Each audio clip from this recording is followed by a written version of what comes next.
a respeito do projeto do nosso grupo, que foi aprovado no edital da CAPES, né? Esse edital número 11, que era voltado para fármacos e estratégias vacinais contra a Covid-19. E aí o nosso projeto, o título dele é PLATIMAMP, Plataforma para o Desenvolvimento Racional de Peptídeos Anti-SARS-CoV-2. Primeira questão é o que é design racional de fármacos, né? É um processo que tem por objetivo melhorar ou aprimorar um fármaco específico com base no conhecimento do alvo biológico desse fármaco. Então, os candidatos, né, para esse desenvolvimento, frequentemente eles são baseados em produtos naturais, né, em dados etnobiológicos, ou em fármacos pré-existentes. Isso é diferente do que a gente tem ouvido muito agora nessa fase da Covid, né, sobre reposicionamento de fármaco. É diferente por quê? Porque o reposicionamento, ele envolve o uso de um fármaco exatamente como ele está e teste contra o novo alvo onde esse fármaco ainda não era usado. Então, tem muita gente trabalhando com fármacos que já são aprovados e testando contra a Covid, tanto com ferramentas computacionais como essas que a gente vai mostrar aqui, mas também em laboratório, né? Então, nesse caso aqui, né, a gente vai pegar um produto natural ou um produto usado ou um fármaco e vai modificar, né? Então, nesse nosso projeto, a gente vai pegar uma faixa bem pequena de produtos naturais. Então, o fármaco gerado ele é testado contra um alvo específico por técnicas que envolvem, né, análises em computador, em laboratório, in vitro e in vivo. Então, a gente sabe que mais de 70% dos fármacos inspirados em produtos naturais, porque tem fármacos que são gerados quimicamente, né, desenhados, mas os que são inspirados em produtos naturais, eles vêm de plantas. Então, as plantas são uma fonte, né, bem importante, né, de fármacos, e a gente aqui vai focar numa categoria específica, que é a categoria dos peptídeos antimicrobianos. Eu não vou falar muito sobre esses peptídeos, porque a maioria da plateia aqui do laboratório já tem ouvido falar muito sobre eles, né? A gente estuda essa categoria de compostos desde 2007, então há 13 anos. A gente tem uma parceria com o professor Sérgio Crovella, que trabalha com peptídeos antimicrobianos de mamíferos há mais de 20 anos, né? Então, esses peptídeos, eles são parte da defesa sistêmica adquirida, né, dos eucariotos e procariotos, e no caso das plantas, eles têm várias categorias, que tem alguns exemplos aqui do lado direito, e elas se encaixam nessas 3 superfamílias de proteínas relacionadas com a patogênese, né? A sigla é PR, 12, 13 e 14. Essa figura aqui é de uma revisão nossa de 2012. Quando começou a aparecer a SARS-CoV-2, essa doença chamou atenção porque nos humanos e também nos animais, ela induzia uma série de respostas, né? E o que se observou é que as respostas que favoreciam a imunidade, elas continham esses peptídeos antimicrobianos, principalmente essa classe aqui das defensinas e as catelicidinas, que também são peptídeos antimicrobianos e humanos. Essa figura aqui, inclusive, é de um artigo, né, que fala sobre isso.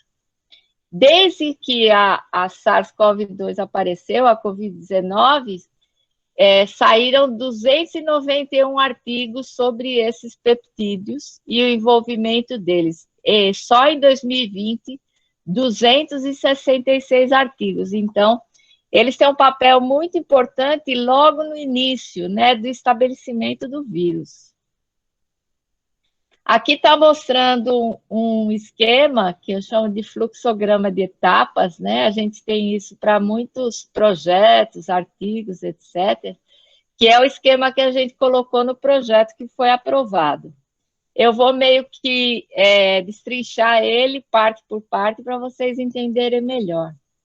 Na primeira etapa, envolve algo que a gente já tem feito todos esses anos que eu falei, que é a identificação desses peptídeos antimicrobianos de plantas, né, que a gente vai chamar aqui de PAMP, a sigla, em bancos de dados.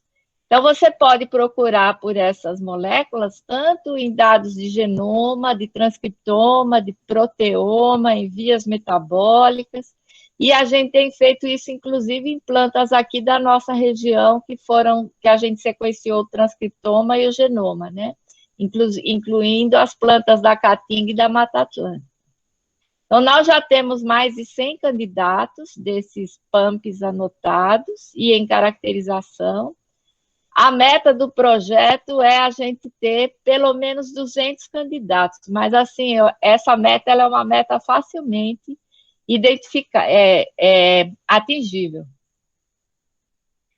A segunda etapa, aqui só do lado esquerdo, que a gente tem são algumas etapas características de busca e caracterização desses PAMPs, tá? O passo seguinte envolve o desenho racional desses peptídeos para aumentar a eficiência deles. Então, a primeira etapa é modelar tridimensionalmente o PAMP, né? E tentar avaliar qual a região possivelmente funcional e também estabilidade. Isso é feito a partir de dinâmica molecular. Depois, a etapa seguinte é a redução do tamanho, tentando preservar a região funcional. Também se tenta preservar a superfície catiônica. Por quê? Porque as paredes dos patógenos, elas tendem a ter carga negativa e a superfície catiônica, ela propicia essa ligação do peptídeo com o patógeno. Então, tem softwares também que predizem se uma sequência pode ter ou não atividade antimicrobiana, né? São softwares de machine learning.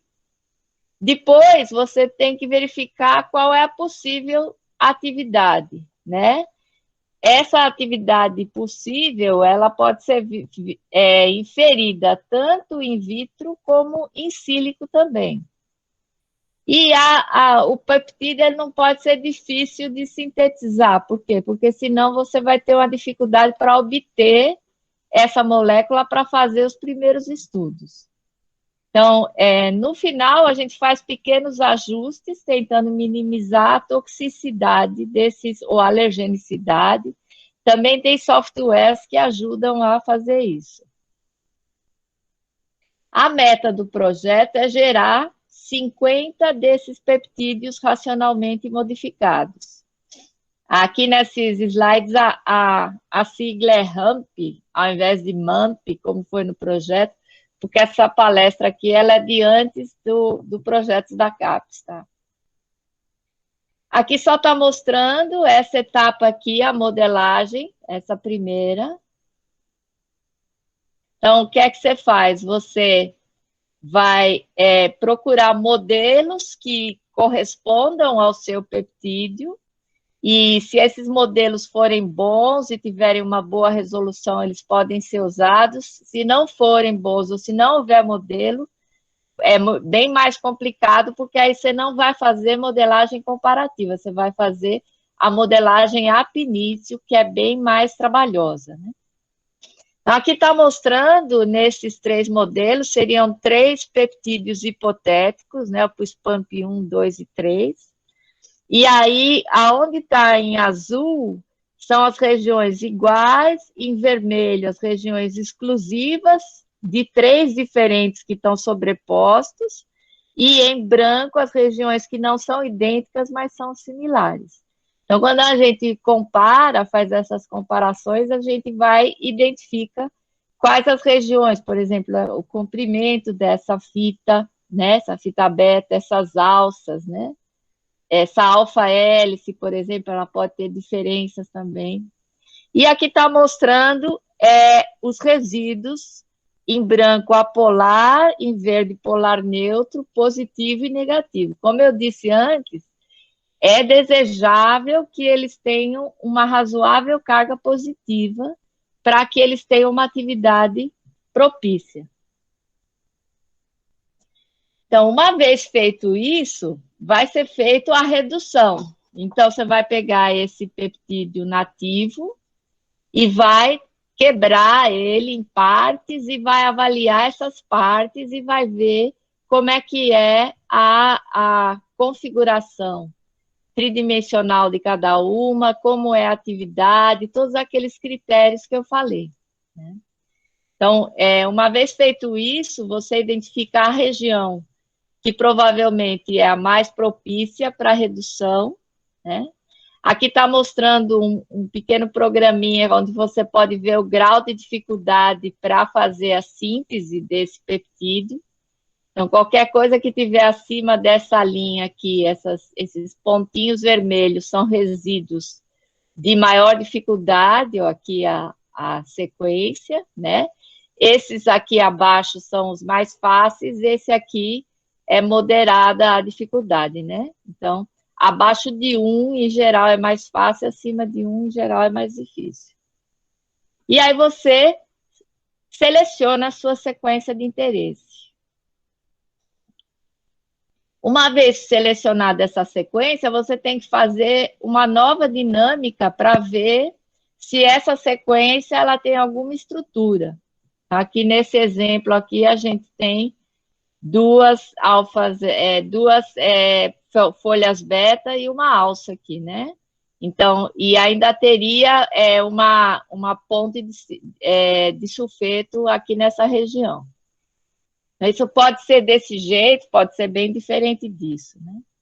E a etapa seguinte é rodar outra dinâmica com esse peptídeo hipotético que a gente gerou, para ver como é que ele se comporta. Como é que é essa dinâmica, né? Essa dinâmica é uma das coisas que requer maior capacidade computacional, você precisa de computadores de alto desempenho para fazer essa análise.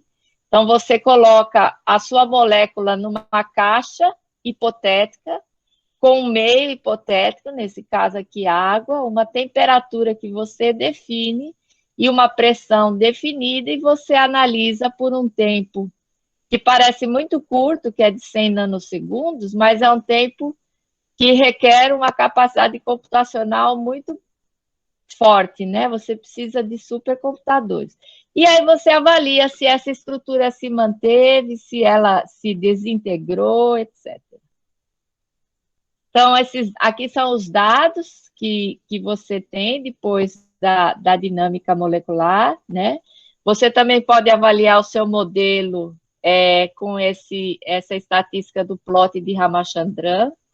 Em geral, você tem que ter regiões favoráveis de preferência acima de 90% ou de 85% para você ter um modelo bom, né? Mas às vezes você tem menos porque a sua molécula é uma coisa muito diferente, uma coisa que não tem modelos bem adequados. E aqui só está mostrando que aqui é o tempo zero, aqui é o tempo de 100, né, nanosegundos. Então, houve essa oscilação e depois de algum tempo a sequência tendeu a uma estabilidade, o que é uma coisa positiva, porque uma molécula estável, ela tende a ter um efeito mais duradouro, mais confiável. Então, o passo seguinte é a análise desse peptídeo racionalmente modificado, que está representado aqui, contra um alvo, que no caso desse projeto é um alvo do SARS-CoV-2, né, do coronavírus. Então, aqui está mostrando um exemplo de um alvo, uma molécula complexa, aqui um exemplo do nosso peptídeo que a gente vai testar. Então, como é que isso funciona, né? Então, o alvo, a gente chama ele, nos artigos, eles são chamados de receptores, ou de hospedeiro, né? Ou de fechadura, né? Porque você tem a chave e a fechadura, né? E o peptídeo reduzido, ele vai ser o ligante, né? Ou o hóspede ou a chave, né? E a docagem, que é em português a tradução de docking, é uma simulação do que pode acontecer de relação entre o ligante e o receptor.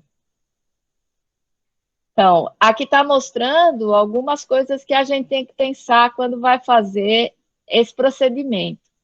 Primeiro, a escolha do alvo, quer dizer, o receptor ou a fechadura, né? Do vírus. Então, você tem que identificar a molécula, quanto melhor ela tiver descrita, quando melhor a resolução dela, melhor a sua análise, né? E depois você tem que refinar os dois modelos modelados em 3D, tanto o receptor como o ligante. Uma vez feito isso, você faz a análise de docagem. Em geral, é um ligante e um alvo, senão tem como computacionalmente testar vários alvos ao mesmo tempo. E aqui só para vocês terem uma ideia, porque tem muita biofísica por trás disso, que tem vários fatores que influenciam essa análise. Como o tempo é curto, a gente não vai falar muito sobre eles. Primeiro, você tem que fazer uma análise isolada. A dinâmica só do receptor, só do ligante. Depois, você vai fazer a dinâmica conjunta, receptor mais ligante. E aí, depois, você vai comparar, sobrepor esses dados, para você saber se houve ligação, em que posição e qual o impacto dessa ligação do ligante no receptor, né? No caso aí do fármaco, a nossa intenção é que ele seja capaz de alterar, de afetar a molécula do vírus. Então, a ligação ideal é aquela que altera essa molécula. Aqui só alguns exemplos de receptores do SARS-CoV-2, né? Esses que estão em amarelo são os que já estão sendo testados, esses em verde, eles são bons candidatos para análises futuras, e aqui tem mais alguns. Então, aqui está mostrando que vários deles já têm anticorpos, teste de ELISA, que é usado para o diagnóstico, né? Possível comprar proteína, possível você comprar um vetor já com essa molécula para expressão, para estudo em laboratório. E os tipos de resultados. Então, aqui os bons, com essa carinha feliz, e aqui os ruins. Primeiro, tem interação? De que tipo? Sim, quer dizer, o ligante, ele ligou com o receptor. E se é o tipo forte ou estável, ou ambos, isso é uma boa notícia. Não, quer dizer, se no ligante e o receptor eles não interagiram, isso não é uma boa notícia, significa que esse seu candidato não é um bom candidato. Ou se a interação é fraca ou estável. Oi? Como? A estrutura do receptor. O que houve, gente? Vocês estão me vendo? Ana, Fala, Valesca. Não, é que quando você estava falando das carinhas, estava no slide anterior ainda. Ele está dando meio que um delay, sabe? Ah, entendi. Mas agora já está. Bem. Agora está aparecendo. Joia. Então, agora vou ser mais lenta nas transições de slide. Então, a outra questão é a estrutura do receptor. Depois da ligação, ela é alterada ou perturbada, é uma boa notícia. Se o ligante se liga no receptor e não tem alteração, isso também não significa que o ligante ele não tem nenhuma ação efetiva. A oscilação, perturbação da estrutura nativa, quer dizer, o receptor, ele modifica a sua configuração. Então, se isso ocorre, é bom, né? E principalmente se o ligante não oscila, se oscila mais o receptor. Agora, se os dois permanecem inalterados, a gente tem que testar in vitro, porque é possível que essa ligação também não tenha nenhum resultado prático. Ou o ligante oscila, o receptor oscila, mas depois ele mantém a estrutura, então talvez também possa não ser interessante. E uma coisa legal é que essa molécula do receptor, às vezes ela tem uma região que é mais funcional, isso é chamado de um pocket, um bolso funcional. Então, se o seu ligante se ligar nessa região, a possibilidade dele ter um efeito perturbador da função daquela proteína é maior do que se ele não se ligar nessa região. Então, quando você chega, depois de todo aquele trabalho que você teve, você chega nesse ponto, se você tiver esse tipo de dado aqui, você já pode ir para os ensaios in vitro e in vivo, mas se você tiver esse tipo de dado aqui, significa que você ou tem que fazer novos ajustes, ou você descarta esse candidato, ou às vezes você, por exemplo, a gente teve casos onde a gente já tinha sintetizado o peptídeo e descobriu que ele não era antimicrobiano, mas ele tinha outra função, né, que foi o caso de um peptídeo de Lívia, inclusive, que a patente foi submetida recentemente, que foi uma função larvicida contra o Aedes aegypti. Então, às vezes, é questão só de você procurar o alvo, não quer dizer que esse peptídeo seja completamente ruim ou que não possa ser utilizado. Aqui, estão vendo já o slide seguinte? É um exemplo hipotético. Então, aqui está mostrando a PL-Pro nativa, que é um daqueles alvos do SARS-CoV-2, antes. Lembra que eu falei que ela tem que ser modelada, né? E aqui é uma região funcional dela. E aqui, onde está essa região em ciano, vocês estão vendo aonde o peptídeo se ligou. E pode observar que aqui, ó, teve modificação nessas alfa-hélices aqui, né? Teve modificação também, ó, nessa região aqui. Então, esse é um exemplo onde o peptídeo teve a ação, né, o ligante, teve a ação esperada. Não dá o quê, Valesca?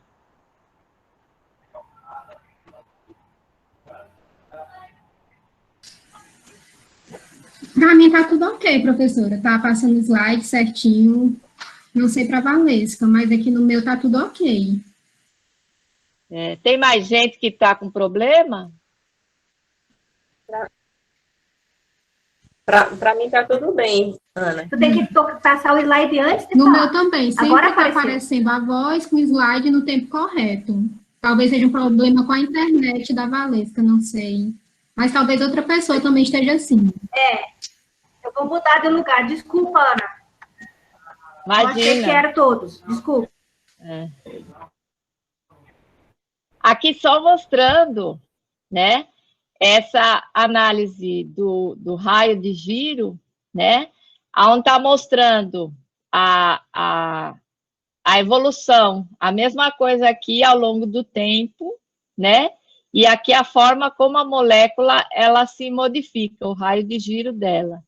Então, aqui é a spike nativa, e aqui é a spike junto com o peptídeo que foi desenhado, mostrando como modificou completamente, né, a estrutura dela.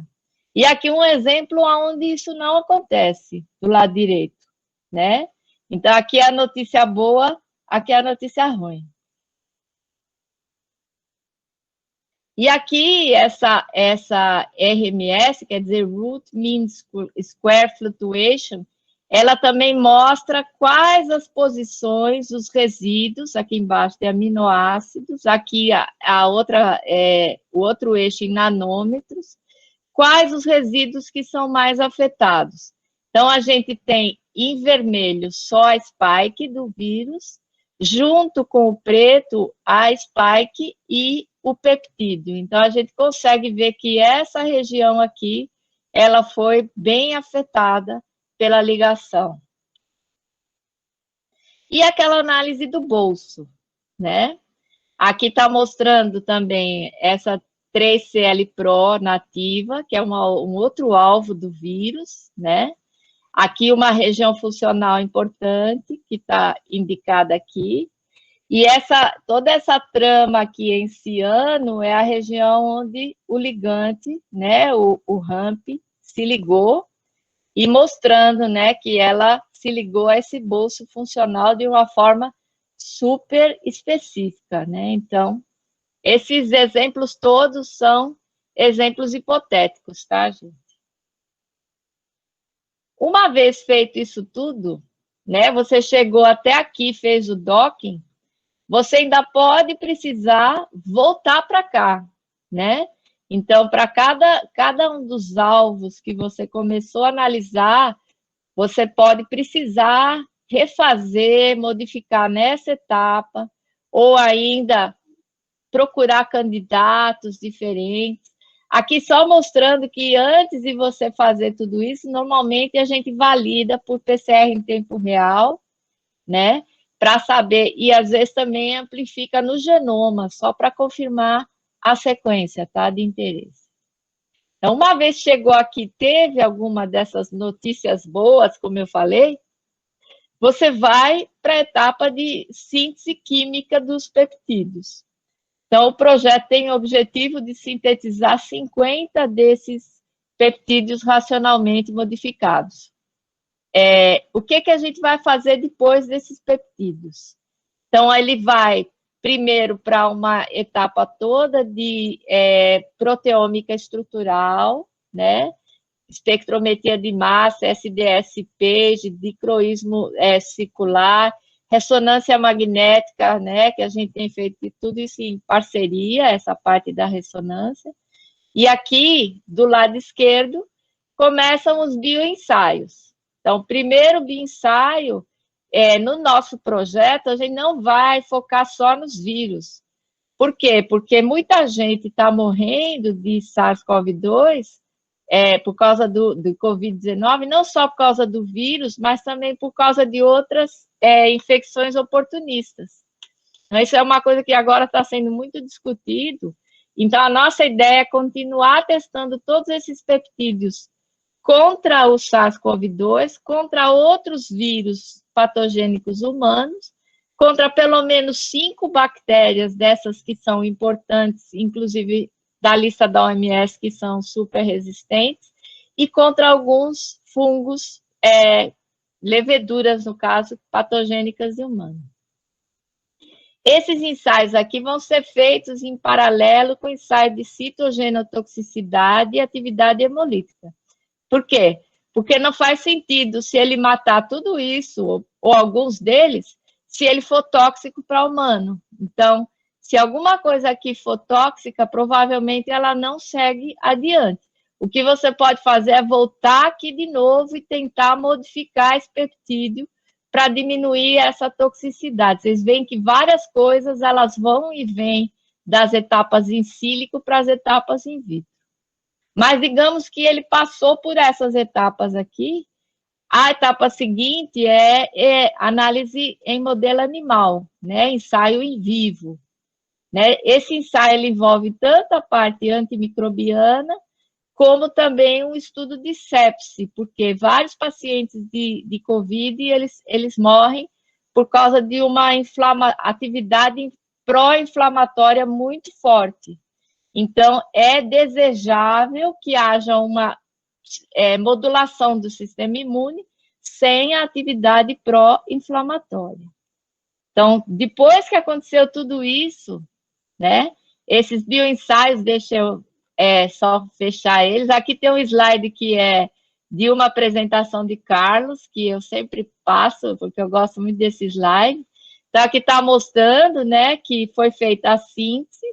Aqui está o peptídeo reduzido, né? Aqui estão os patógenos, né? Então, a etapa de atividade antimicrobiana, né, você testa. Aqui está mostrando o resultado do projeto, né, de Carlos e Lívia, que é essa parte da cinética do crescimento. Então, se funcionar, o que é que acontece, né?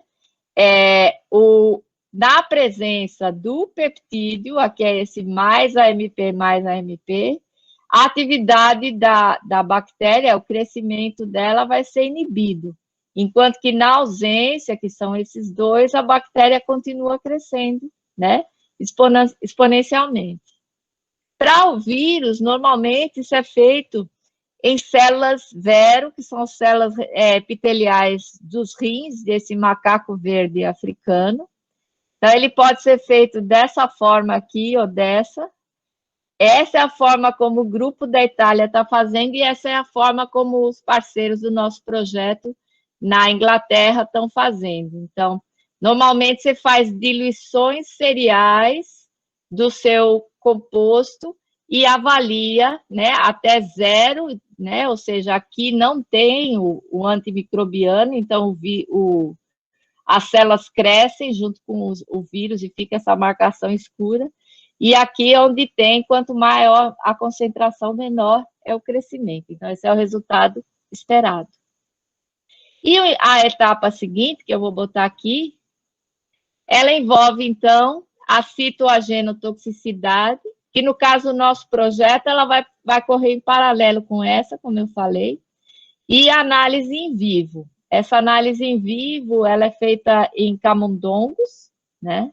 No caso do nosso projeto, a gente só vai fazer, não vai fazer com o camundongo inoculado com o vírus, a gente só vai trabalhar aqui com um estudo de exposição e sepse, né, do intestino do camundongo, como foi feito já com um dos peptídeos que está sendo patenteado.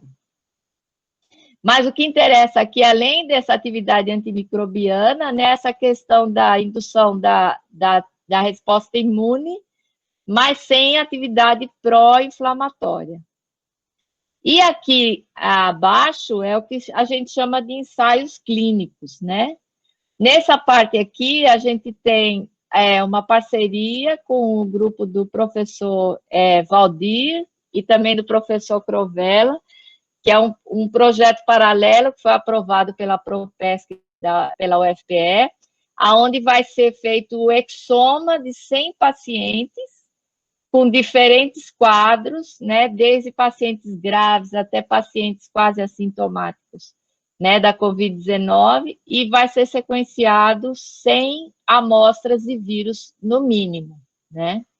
Então, esse peptídeo depois vai ser feito simulação para ver como é que ele se comporta com relação à diversidade de pacientes, que hoje em dia tem toda essa corrente da medicina personalizada, né? Inclusive, a gente tem nessa parte aqui uma parceria com a Inglaterra, que envolve um ex-aluno meu, o Adriano, que trabalha com isso.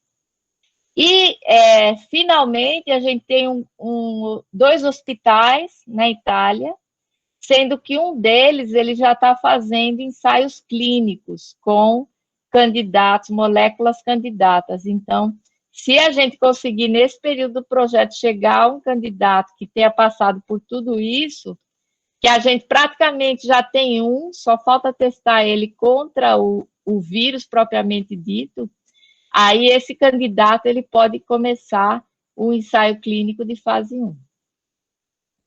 Então, aqui só mostrando as equipes do projeto, né? O projeto envolve 9 instituições, um total de 15 laboratórios. Os países são Brasil, Reino Unido, Itália, Canadá. Aqui é uma lista dos pesquisadores, né, que participaram do projeto, os brasileiros e os estrangeiros. E aqui os agradecimentos. Essa palestra ela está disponível nesse link aqui do YouTube, que eu dei ela antes da aprovação do projeto. É uma palestra um pouquinho mais detalhada, que fala sobre os peptídeos propriamente ditos, que aqui eu omiti por causa do tempo. Mas eu queria agradecer ao professor Crovella, que ele é o vice-coordenador desse projeto. Vocês veem que nós temos aqui 3 professoras aqui do LGBV, né? Além do Crovella, o professor Valdir, né? E aqui eu queria fazer um agradecimento aos alunos de pós-doc, né? Só coloquei 3 pós-docs, mas tem uma equipe grande desse projeto, né? Queria fazer a menção especial a Carlos e Lívia, porque eles colaboraram bastante com a parte escrita da metodologia do projeto, além desses professores todos que estão aqui. Então, é isso. Quero agradecer e estou à disposição. Espero que todo mundo tenha conseguido acompanhar.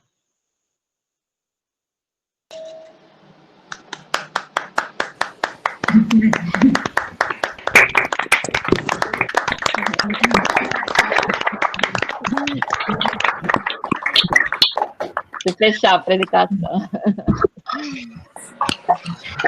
E aí, Valesca, conseguiu acompanhar? Agora sim, eu voltei para o escritório. Perfeito. Ah, você estava onde? Estava na cozinha? Estava na sala, porque eu estava para outra região do escritório, né? E eu fui para a sala, aí voltei para cá, agora deu certo. Maravilhosa. Cabelo foi Vale. Tive, né, que cortar. Eu fiz semana passada. Terrível. Terrível. Carla, que bom ver você. Olha, o Instagram está bombando. Ana foi uma das primeiras a trabalhar com peptídeo antimicrobiano no LGBV, né, Carla? E é incrível ver. Coloca a câmera, Carla, para a gente ver agora. Eu tô ligada. É incrível ver a extensão, a dimensão de desenvolvimento que o processo tem.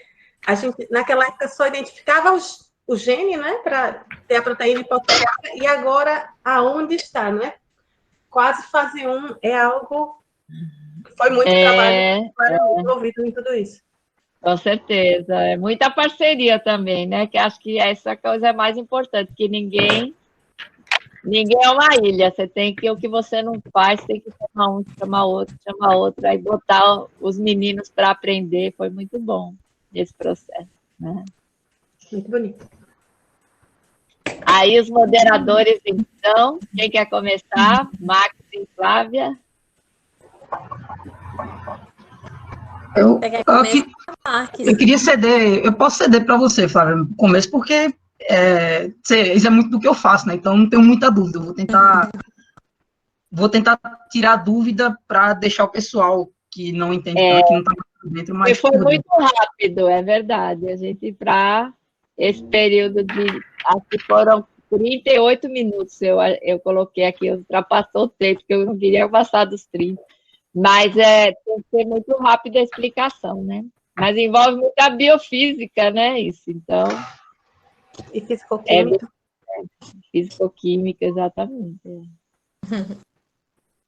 Então, para começar, né? Vou começar a fazer as honras da casa. Professora, eu queria te parabenizar, né? Como sempre, é muito esclarecedor, né? Te ouvir falando de um tema que você gosta tanto, né? Que a gente sabe aí que a alma do LGBV, né? Que a gente sabe a trajetória e todos esses anos de estudos que vocês têm. Né? Não fala isso, você vai deixar um monte de gente com ciúme, viu? O pessoal da conservação, o pessoal da evolução, tá todo mundo dizendo que eu estou abandonando eles e não é verdade. Não foi isso que eu quis dizer. O pessoal do melhoramento. Uma das áreas que você mais o pessoal do calcinho. Mas é muito bom te ouvir falar desse tema, né? E da gente ver da dimensão desse projeto e realmente, como você falou, né? A gente lendo o projeto, né? Eu e Marques como moderadores, a gente leu um pouquinho mais, né? A gente viu a dimensão, a quantidade de pessoas envolvidas para que o projeto seja executável, né? Então, hoje, aprovar um projeto, eu acho que foi um dos 25 selecionados, né? Dos 30 selecionados. Então, assim, é um orgulho muito grande para a gente da LGBV ter tido esse financiamento, né? Desse projeto. E de ter uma equipe. A CAPES, eu perguntei, né? Quantos foram? Foram 1.287 projetos. Nossa, concorrência enorme mesmo, né? E acho que foram 25 ou 30 aprovados, né? Se não me engano, 37. Muito pouco. Então, assim, é muito bom Foram saber 38, Ana. Eu estava dando uma 30. olhada hoje no projeto, 38. Ah, tá, então não, e é muito bom a gente fazer parte disso, né? Tanto o CAPES, a gente ganhou outros editais também, né? Então, assim, é bom a gente ver que a gente está conseguindo, né? Com uma equipe multidisciplinar, com pesquisadores internacionais também colaborando no projeto, a gente conseguir tudo isso, né? É verdade. Eu queria que você falasse um pouquinho do impacto, né, desse projeto diretamente hoje no LGBV, né? Como que isso pode impactar os alunos que estão entrando agora, como é que eles podem contribuir, né? Porque tá todo mundo nesse tema, eu quero fazer algo pela Covid, né? Então, assim, o que, né, cada um poderia fazer? Assim? Acho que o projeto, o principal impacto dele vão ser as bolsas, né?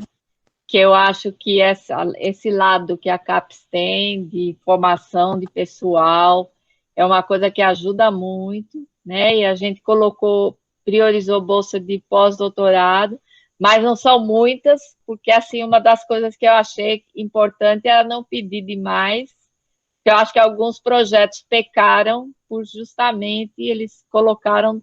Você podia pedir até 18 anuidades de pós-doutorado, a gente pediu só 5, né? Então, teria 2 pessoas por 2 anos e uma pessoa por 1 ano, por exemplo, né? E você podia pedir até 5 doutorados, a gente pediu 2, né? E o valor do projeto, ele não é muito alto, é até R$100 mil de custeio. Mas, assim, o que eu estou vendo é que o projeto está abrindo muita parceria, viu? Então, assim, além de ter esse lado, né, de ter um financiamento, de ter conseguido, a gente ganhou tipo um selo de qualidade, porque foi um edital muito concorrido, né? Então, esse pessoal lá da Inglaterra, eles, a gente tinha pedido, lembra, para usar o HPC deles lá, eles ficaram sabendo do nosso projeto e procuraram pela gente, e a gente agora está escrevendo um projeto com eles. Né? Ah, legal. Tem um pessoal da Fiocruz que está querendo fazer parceria com a gente, tem um pessoal da área de atividade antitumoral, porque esses peptídeos também têm esse potencial antitumoral, né? Então, acho que esse é o principal, porque, assim, o que eu sei da minha carreira é que às vezes ter boas parcerias é mais importante até do que ter financiamento, sabe? E se você tiver uma boa reputação, uma boa chance de fazer parceria, até com pouco dinheiro a gente consegue fazer muita coisa. Com certeza. Tem coisa, né? Ainda mais era isso mesmo, né? Eu acho que foi extremamente clara, né, a apresentação da temática, então eu queria agradecer. Assim, a outra questão é que eu tenho lido muito sobre isso, né? Então, nos últimos 3, 4 meses, né? Eu leio quase todo dia a respeito. Então, assim, aparecendo muitas ideias. Eu acho que uma coisa que a gente tem que pensar é em valorizar a nossa biodiversidade, né? E, aliás, esse vai ser o mote desse projeto que vai ser feito com os ingleses, porque eles lá, eles têm essa percepção, sabe? Eles já até falaram, já pensou que legal, a molécula mais importante para matar o pior patógeno da raça humana, ela vir de uma planta tropical, ainda mais o Brasil, que lá na Inglaterra está todo mundo chocado, né? Na Alemanha, em tudo quanto é lugar, na Itália, com o que estão fazendo com a nossa biodiversidade, com essa coisa de passar boiada desse governo, entendeu? Então, assim, se isso acontecer, acho que isso vai ser tipo que uma lição para as pessoas pararem de desmatar, de acabar com os animais, com as plantas, né? Com a microbiota, com tudo. Então, acho que é meio que uma coisa que a gente tem que pensar em valorizar mais, que é o que só nós temos, que ninguém mais tem. Né? Porque é aquele conceito, né, na verdade, que a saúde é a saúde única, né, do meio ambiente, dos animais e da biodiversidade, né, tudo tem que estar trabalhando em conjunto, né, para funcionar, né, então, assim, eu tenho lido também, né, algumas coisas que estão ocorrendo, né, alguns possíveis potenciais vírus, né, pandêmicos que já estão, né, o pessoal agora já está com medo, né, já quer anunciar qualquer tá agora como pandêmico, né, com medo da coisa evoluir, mas exatamente ressaltando esse lado, né, que o meio ambiente, a gente está aproximando muito de coisas que a gente não deveria, né, porque realmente está tendo esse desequilíbrio ambiental, né, e isso está afetando o ecossistema como um todo, né, e modificando tudo, né. Então, tem saído alguns artigos bem interessantes nessa linha também, né, do contato, né, mais próximo. Mas obrigada, professora. Era isso mesmo, meus comentários, e parabéns de novo. Obrigada. Bom, parabéns, professora, por ter conseguido, né, aprovar o projeto. Foi uma luta bem grande, né, principalmente nessa época de recurso escasso, né, vamos dizer assim. E um projeto mega concorrido, uma chamada mega concorrida, e acho que foi daqui do Nordeste, acho que foram 2 ou 3 que conseguiram alguma coisa assim. O pessoal que tinha parceria com alguém do Nordeste. Em Pernambuco foi a única pessoa, né? Então, parabéns, mais do que nunca. Eu vou fazer alguns comentários, assim, porque, enfim, dúvida, como eu disse, não tenho muito, que eu acho que a metodologia, como é um projeto, a gente vai ajustar também a metodologia durante um dado processo, né? Mas, falando, pessoal, da evolução das outras áreas do laboratório que estavam, sei lá, meio enciumadas, dizer assim, né? Porque aparentemente só está olhando agora para o pessoal TEPI e tal. Pelo que eu estava lendo do projeto, acho que vai sobrar trabalho para todo mundo, porque vai ter trabalho pessoal da evolução, porque um dos tópicos do projeto é analisar, fazer genética de populações não só do vírus, mas como das pessoas, né? Pela parceria lá com o Valdir. E eu acho que até um salto bem importante é que esse projeto, ele, claro, tem a importância total de ter a biodiversidade, especialmente daqui, né, como carro-chefe, vamos dizer assim, dessa busca por peptídeos, mas a gente vai tirar um pouco o V, né, do laboratório nesse negócio, porque, ou talvez o V vai virar biotecnologia de vírus, né, porque a gente vai começar a entrar por outras áreas, né, também nesse sentido, vai começar a ter alguns bioquímicos, virologistas, né, saindo da LGBV. Queria saber se a senhora, como é que a senhora vai fazer para gerenciar tudo isso agora? Essa multifacetagem agora do LGBV. Essa rede que eu dei a palestra semana passada, a RECOM, né, ela tem esse aspecto, né, que, na verdade, assim, tudo é genética, né, gente? Tá certo que se você for considerar a biologia reprodutiva, a complexidade da estrutura, os organismos são diferentes. Mas as ferramentas que a gente estuda, elas são as mesmas. Tanto que na palestra semana passada, né, eu comentei que a gente sequenciou 150 bactérias fitopatogênicas, os genomas completos dessas bactérias, com uma cobertura excelente. Então, uma coisa que agora a gente quer fazer, porque da mesma forma que tem essas defensinas, né, tem vários outros peptídeos de bactérias que eles têm um potencial sensacional para esses medicamentos.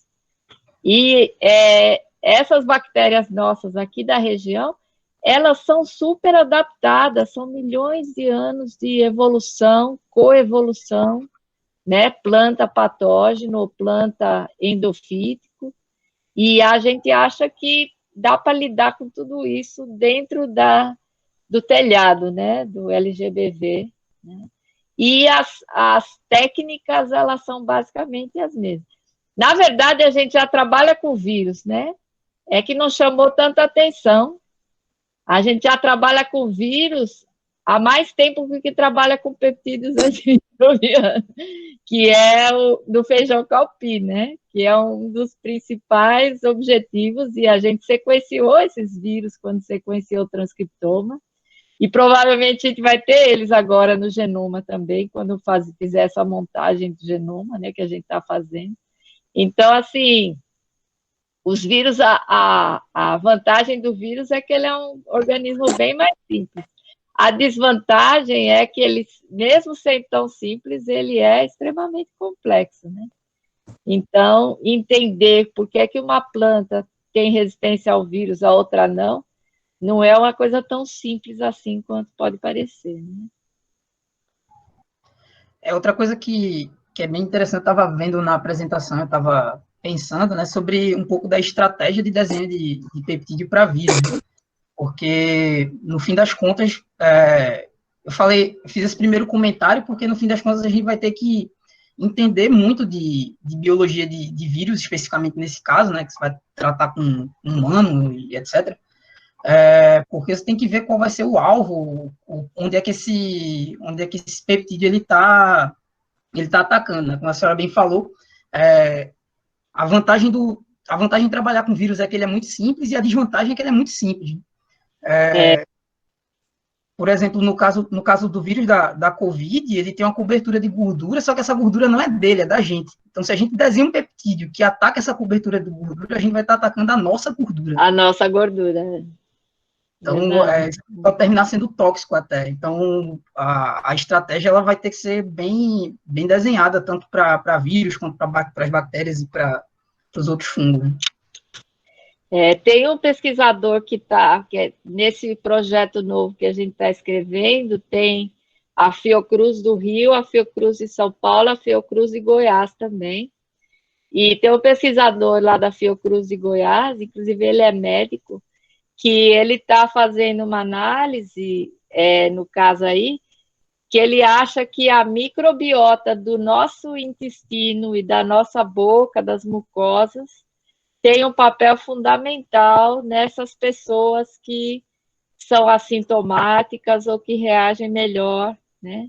Então, ele vai fazer o metagenoma, né, dos pacientes em diversos graus de mais graves, menos graves, assintomáticos, etc., né? E a ideia também é os camundongos, quando chegar nesse ponto que a gente for fazer aquele teste de sepse, ele vai fazer também o metagenoma dos camundongos, né? Então, assim, a questão do vírus, às vezes, não é uma questão tão bilateral, né? A gente está olhando uma coisa pequenininha, né? O ligante e o receptor. Mas você tem que pensar que tem toda uma questão do ambiente, onde o vírus vai interagir, como é que esse nosso fármaco novo ele vai ser ministrado, né? Provavelmente vai ter que ser no começo, né, via endovenosa, mas será que isso é um longo caminho, na verdade, mas assim, uma coisa que é clara é que qualquer composto que tiver atividade anti-inflamatória e pró-indutora da imunogênese, né, ela vai funcionar bem com o SARS-CoV-2, né? Então, ela talvez nem precise tanto ter essa ligação direta. Que esse peptídeo de Carlos, que já foi patenteado e que agora a gente está depositando a outra patente da atividade contra a sepse, ele tem essas duas atividades. Que o Delive a gente ainda não testou nos camundongos, mas a atividade dele é bem parecida com o de Carlos, né? Então, a nossa ideia é que talvez você nem precise tanto dessa atividade direta contra o vírus, né? Por enquanto, eu acho que é isso. Alguém mais tem perguntas? Comentários? Eu tenho. Tem o chat, né? O pessoal está se... Tem Vale, João, e no fim o Rodrigo pediu para fazer um anúncio também. Ah, joia. Aí, Vale primeiro ou João? Se quiser começar, fique à vontade. Aí, Vale. Tá, obrigada. Tudo bom, João? Saudade de ti também. Bom, não preciso nem falar, né, sobre a apresentação, não acho que todo mundo adorou, e por mais amplo que seja o projeto, a apresentação ela se tornou muito didática, muito simples no nosso entendimento, mas a gente sabe que por trás existe uma metodologia, existem as estratégias, né, envolvidas no projetão, elas são bem complexas, né, não são tão simples. Mas, enfim, eu queria fazer uma pergunta que, na verdade, foi uma pergunta que surgiu na defesa do Amador, né, na defesa que eu estava na banca, e o professor Augusto perguntou sobre a busca desses peptídeos. O Amador é o Vinícius, viu? O Vinícius. A gente falava do Amador. Tem 2 Vinícius no laboratório, né? E aí ele perguntou, no mundo desses peptídeos, com base no quê? Em que característica, em que particularidade a gente vai dar a prioridade para um e não para o outro? Ou seja, qual é a classe e com base no que, né, a gente vai selecionar, tipo, esse tem potencial, esse não tem potencial, porque a gente vai começar a partir de uma prospecção, né? E também queria que você falasse das plantas que a gente está prospectando, né? Quais são essas plantinhas? Eu discordo um pouco com o Marcos, que eu acho que o V vai estar mais verde do que nunca no nosso laboratório, porque é a partir de plantas, né? O nosso foco é a planta, né? Então, nesse ponto, tá? Eu queria que você explicasse um pouquinho melhor para a gente. Eu mostrei um slide onde falava das características, né? Que você... então, essa questão, por exemplo, da carga, da cationicidade é legal.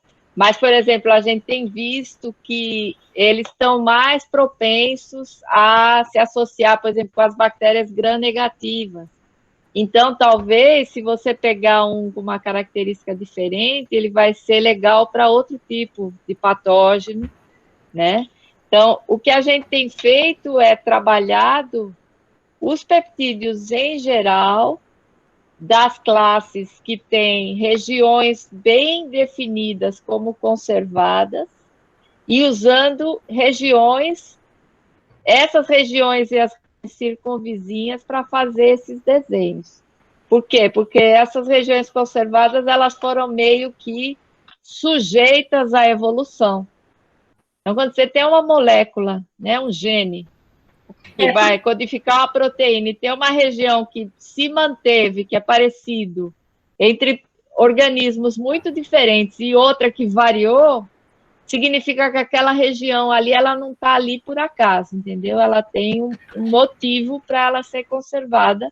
Em geral, é a região responsável pela principal função da proteína que o gene codifica.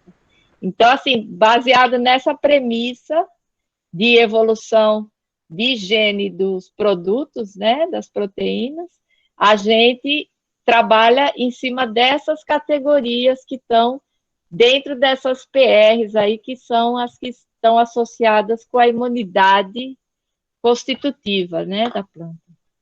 Depois, os outros critérios, eu dei alguns exemplos lá, né, mas é tudo, assim, tem uma lógica forte por trás, mas tem muito tentativa e erro, é aquilo que eu falei. Às vezes você faz todo o desenho perfeito e chega lá na atividade, não é o que você espera e você tem que voltar, né? Mas todos aqueles critérios que eu mostrei lá, tem um slide falando disso, eles são importantes. E o outro é das plantas, né? Então, a gente tem genoma de várias leguminosas, né, fabáceas, né?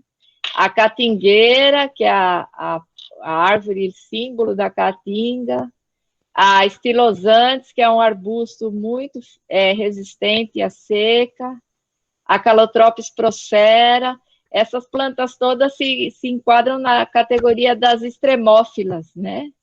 Aquelas plantas que vivem em condições únicas, em que poucas plantas conseguem sobreviver, né?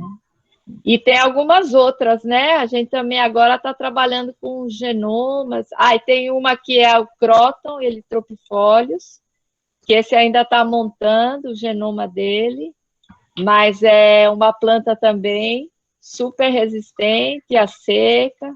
Elas todas, é bem interessante, porque, inclusive, você chega na Caatinga, na época da seca, as plantas são todas comidas, praticamente sem folha. E essas plantas, elas estão lá verdinhas, bonitas, o inseto parece que foge delas, por algum motivo que a gente não sabe, né? Animais, alguns comem, né? Várias delas são dadas para os animais, mas elas não têm mancha de fungo, não têm mancha de ataque por bactéria, então elas são plantas bem interessantes. E a gente trabalha com outras também, né? A gente tem olhado, por exemplo, plantas cultivadas, por exemplo, como a mandioca, a macaxeira, que Carlos analisou, né? Feijão guandu, da Lívia, que foram os primeiros a trabalhar com essa parte in vitro também, né, que eu mostrei aqui, então tem bastante coisa. Viu? São 14 genomas que a gente sequenciou recentemente, e juntando todos os tratamentos, são mais de 60 bibliotecas de transcriptômica. Né? E as 35 genomas, as 150 genomas das bactérias também. Aí, João. Oi, eu cheguei.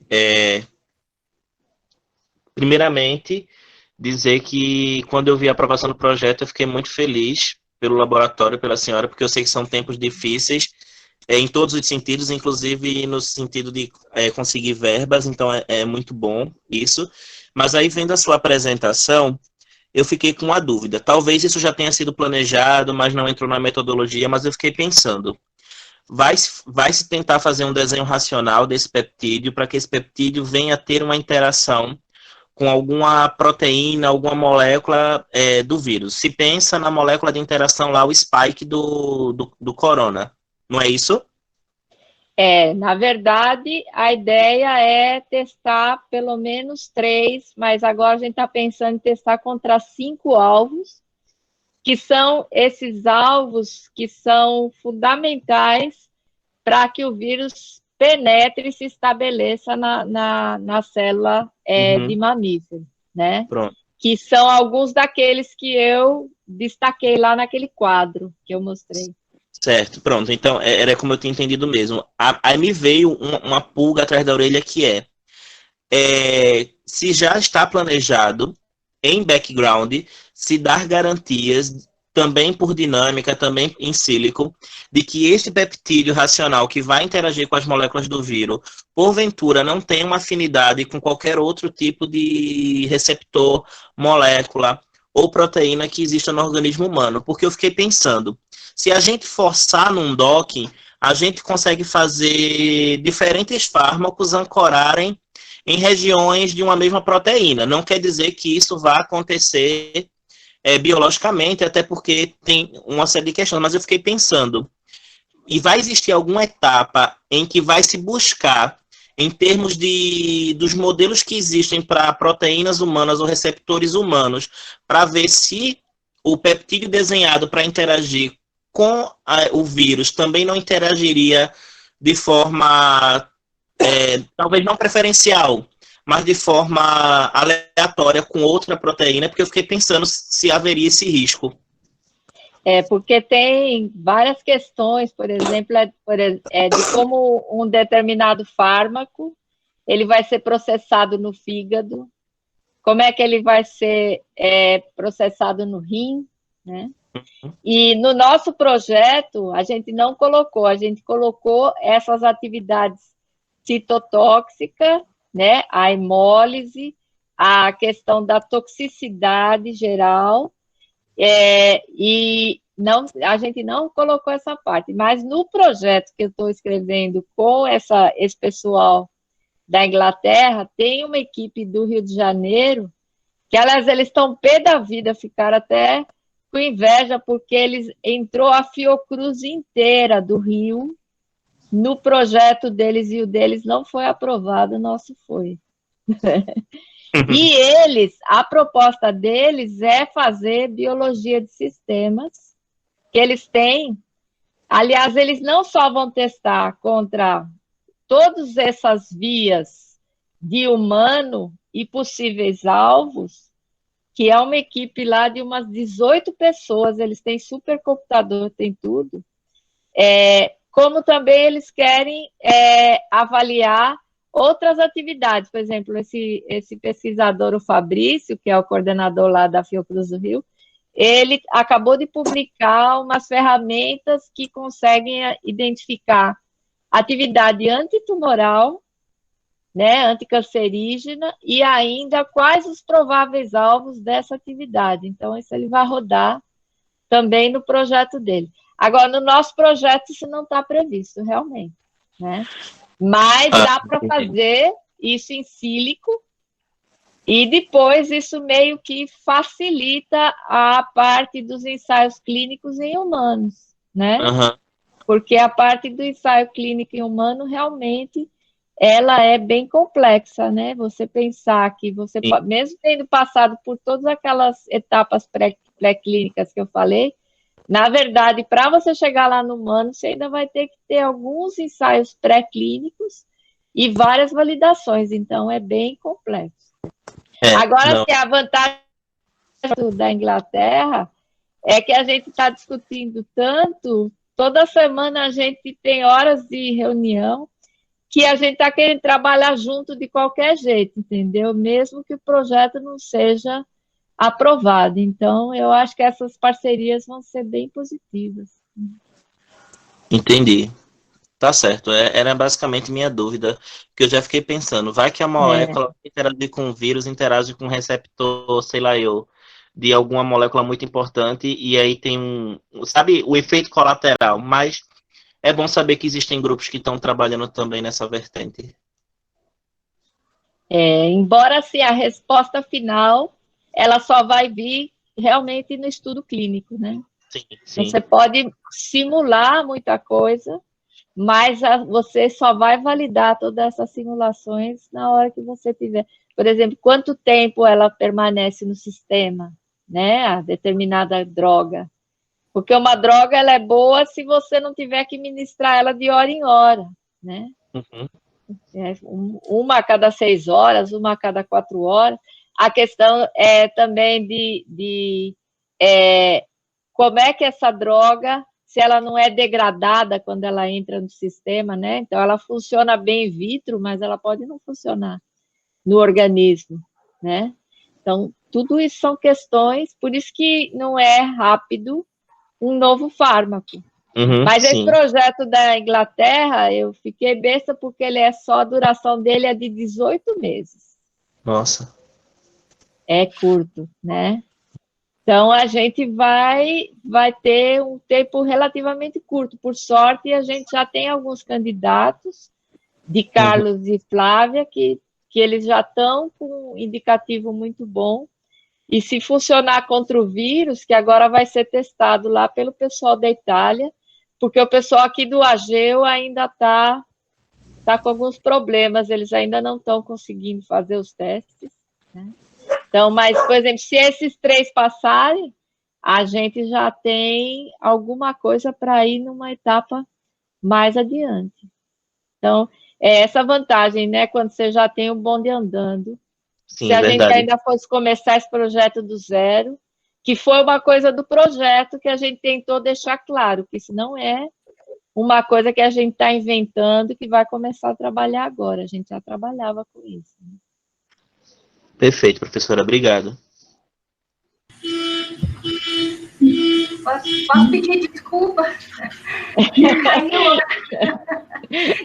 A Temisa está buzinando que o tempo foi esgotado. Professora, se eu me contar que hoje está cheio de perguntas, todo mundo quer fazer comentários. Carla, professora, Marcos novamente, e Rodrigo quer dar uma coisa no final. E aí, assim, eu programei o link até 15h45, só que a nossa programação é até as 15, né, que já passou, então a gente não sei se a senhora ainda tem disponibilidade, se o pessoal...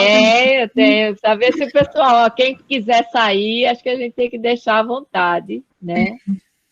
Então, deixa eu dar um aviso logo, vai ser bem rápido, que tal? Pode ser. Rodrigo. Pode ser. Primeiro, abre a sua câmera, para dar uma vista. Você não penteou o cabelo? Vocês querem me ver de pijama? Mas eu estou no laboratório, por enquanto, né? Hoje a gente veio aqui dar um grau aqui nas coisas, então eu estou no LGBV. Ah, que legal! Se a internet cair, não é culpa minha.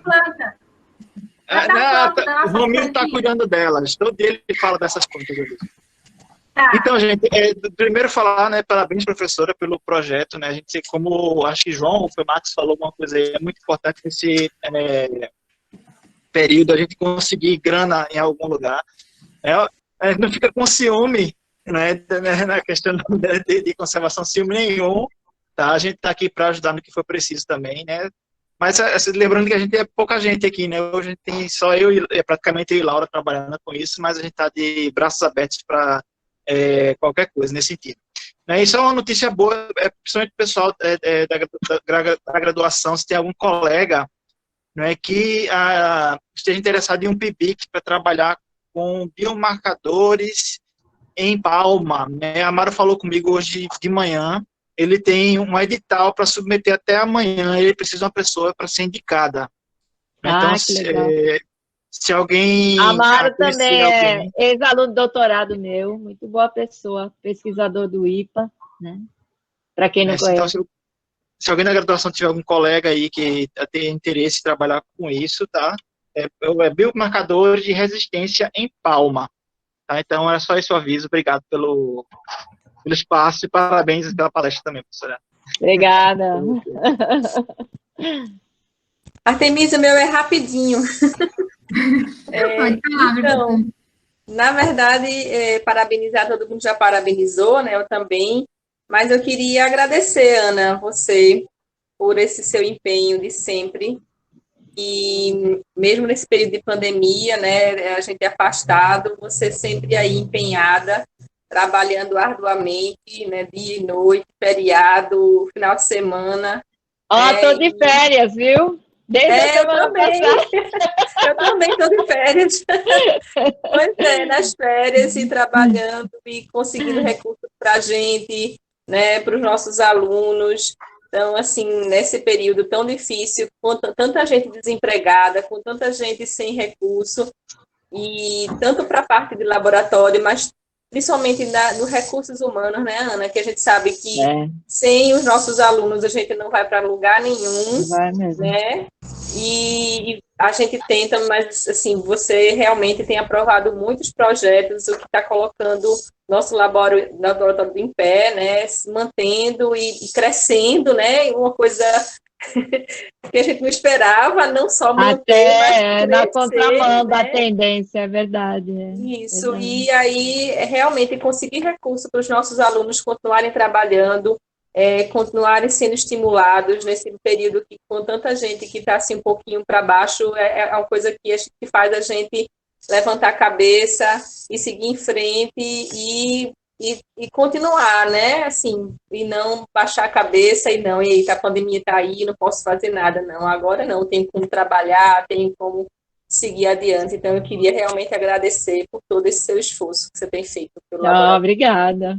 Mas você sabe que eu não sou sozinha, né? Se não são vocês todos, né? Eu sei, mas você acaba puxando. A gente fala toda hora, eu venho pedir ajuda delas, assim, é ótimo. Não, com certeza, agradecer a todos que estão envolvidos.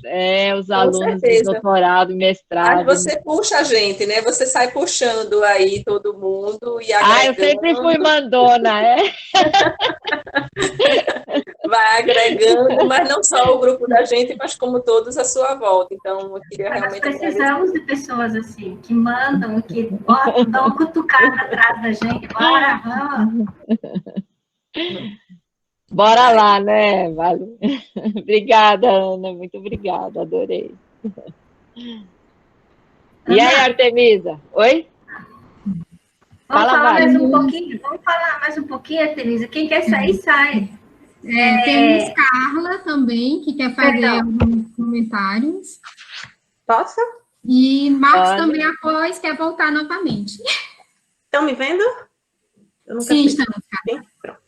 Então, eu posso estar completamente desatualizada da realidade do laboratório, o que eu acho que é provável. Então, algumas perguntas. Esse supercomputador é do LGBV? Não? Não. A gente tem uma estrutura de computador que é melhor do que aquela que era na sua época, né? A gente tem um servidor que está no NTI, que agora ele vai passar por um upgrade, que vai ficar bem melhor, né? Que as peças estão para chegar, por causa da pandemia, atrasou.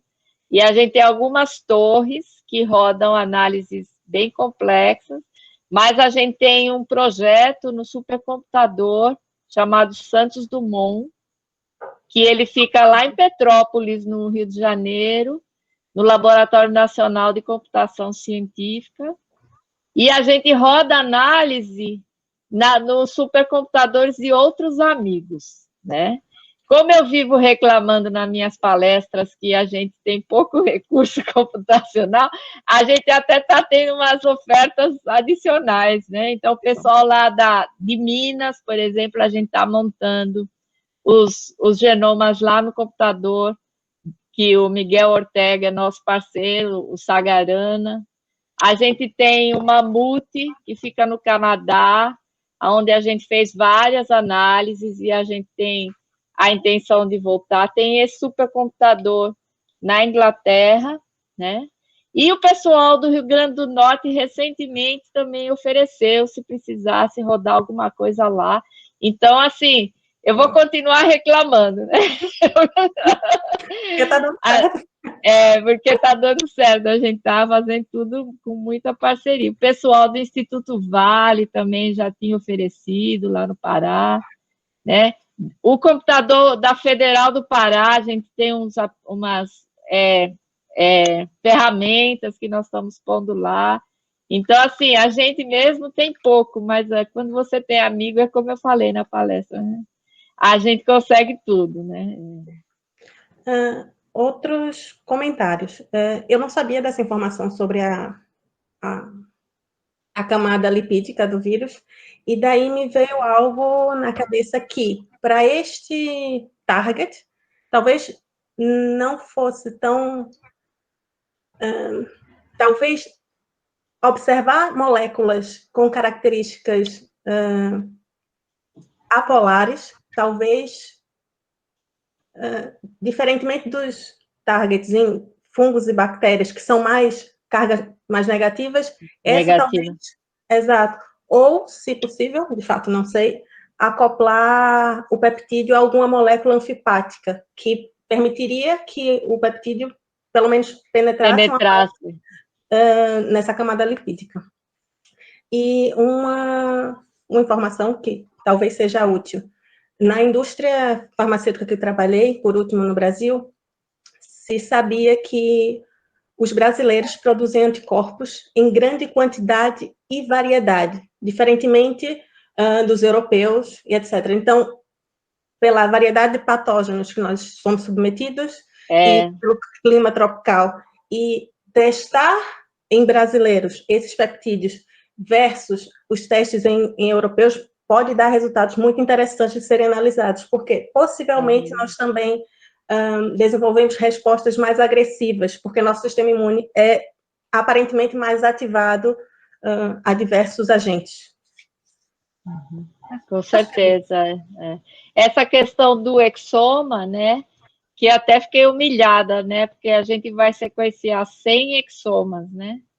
Aí o pessoal da Inglaterra, eles estão sequenciando 3.000 genomas. Um desenho experimental parecido com o nosso. O que eles fazem?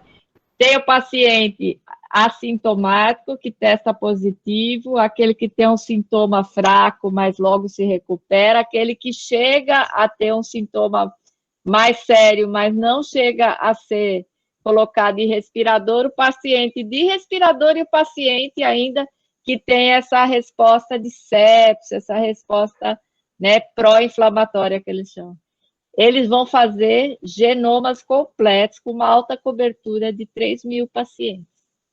E a gente achando que os 100 exomas daqui era uma coisa do outro mundo. O trabalho. Aí, se o projeto for aprovado, eles gostariam de ter pacientes daqui também, entendeu? Com desenho parecido com aquele que eles vão fazer lá, né? Realmente aí, porque é uma questão, porque, na verdade, só o exoma talvez não seja a resposta, né? Porque tem uma série de outros fatores fora dos genes, né, que podem influenciar a regulação da resposta.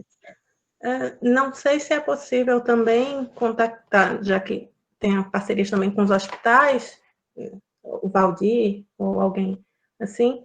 O pessoal da Itália e o pessoal da Fiocruz. Porque essas perguntas e o acompanhamento dos utentes tem que ser muito previamente.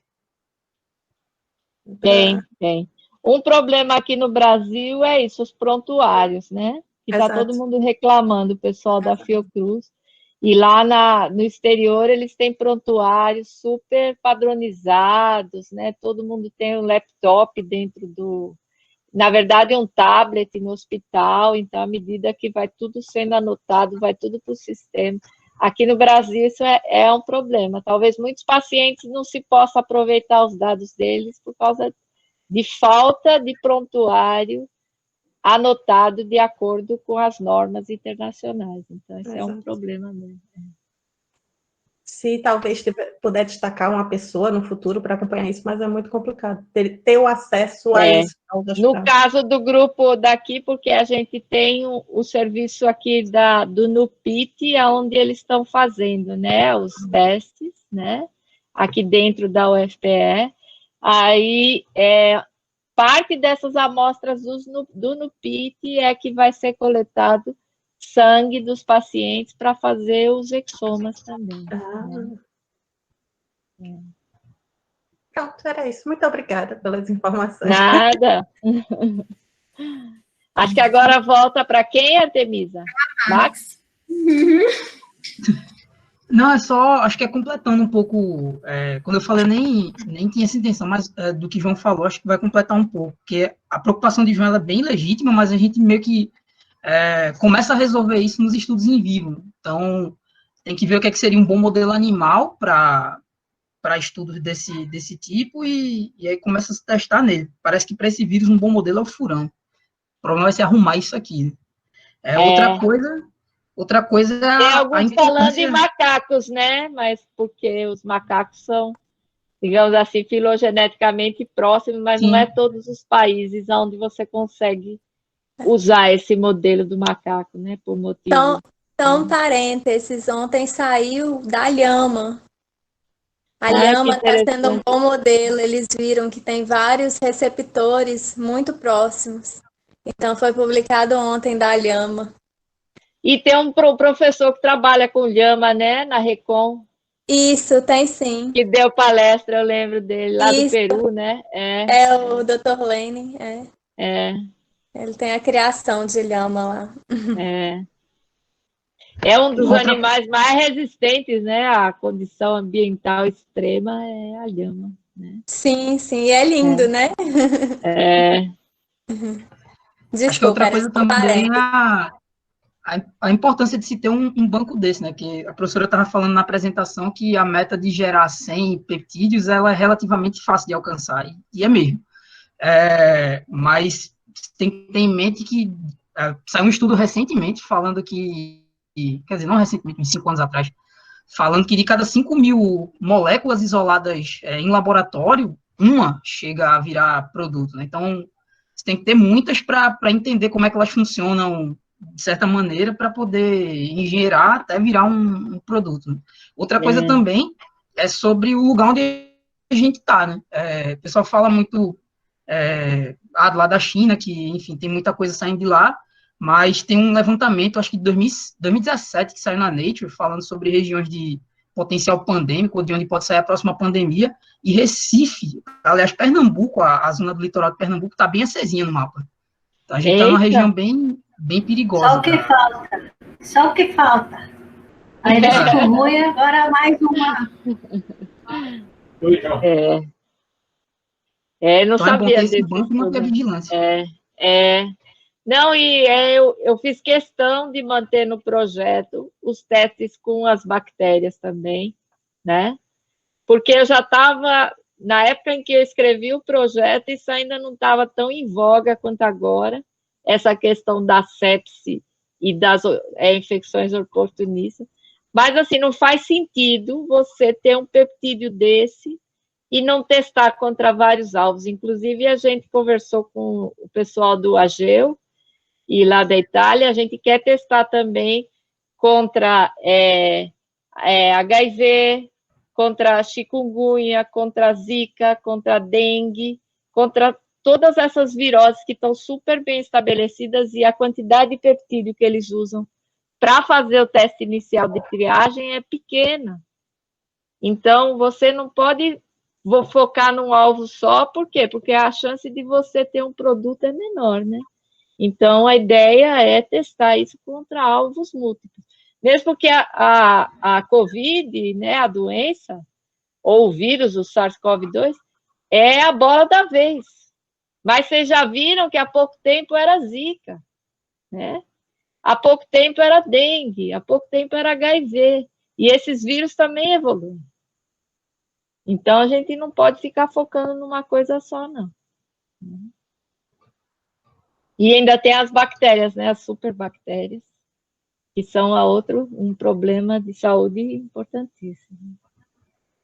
Eu coloquei no chat o link do artigo. Legal, vou olhar lá. E foi ótimo, gente. Mais perguntas? Eu queria que você desse uma palhinha para nós sobre essa nossa nova proposta aí de expressar esses peptídeos, tanto no Caupi, como a produção, como molecular farming em milho, né? Uma planta modelo para expressão. Bem rapidinho para o pessoal. Esse é um sonho meu já de vários anos, né? Eu comecei a ler sobre isso e uma vez eu li uns capítulos de livro que falavam, né, sobre alguns fármacos que são extremamente caros, tipo assim, um vidrinho com uma dose custa $20 mil. E eles trabalharam a expressão e a produção desses fármacos. Alguns, inclusive, são análogos de hormônios, são fármacos complexos que eles dependem da expressão de vários genes e de várias chaperonas para formar uma molécula complexa. Então, isso você não fabrica em bactéria. E você não fabrica em levedura, que é um modelo eucarioto. Você tem que fabricar isso no modelo eucarioto. E para vários desses fármacos, o melhor modelo é a planta, né? Por exemplo, conseguiram produzir no leite da vaca. Só que para você transformar, expressar o negócio na vaca ou no cabrito, na cabritinha, para ela sintetizar no leite, que é o carreador ideal, digamos assim, é um trabalho imenso. Você vai ter, assim, milhares de tentativas para conseguir um. E você não, às vezes ele não passa para a geração seguinte, e às vezes você não consegue propagar essas células. E aí o que acontece? A planta, ela é o ideal porque você com a planta, com uma folha, você consegue produzir milhares de indivíduos clonais idênticos àquela planta. Então, se faz muito fármaco dessa forma, né? É chamado de molecular farming. E na Índia, por exemplo, tem hectares e hectares de casas de vegetação com plantas para molecular farming. Quer dizer, ele pode expressar um composto na folha, o outro na semente e outro na raiz. Pode usar promotor, tecido específico, e aí colhe a planta inteira, separa e manda tudo para o processamento. E, às vezes, a purificação é relativamente simples também. Então, a minha ideia era expressar isso no feijão, né? E no milho, principalmente, porque, por exemplo, o hormônio humano, que é uma molécula super complexa, pode ser produzido no tegumento, naquela parte amilosa do milho, aquela que estoura quando a gente faz pipoca, né? Aquilo ali é amido puro. Em alguns casos, tem substâncias onde eles expressam e dão direto para os animais comerem a semente, e eles são medicados enquanto comem as sementes. Então, a gente tentou fazer uma parceria para fazer isso com o pessoal da Unicamp, mas está demorando muito, eles lá estão super interessados, segundo eles falam, mas agora a gente tem uma aluna, né, a Fernanda, né, Vale? Não sei se ela está aqui. Ela está assistindo? Fernanda? Ela estava. Fernanda? Ela está aí, sim, a Fernanda Freitas, né? É o projeto de doutorado dela, vai fazer a seleção agora do CB, né?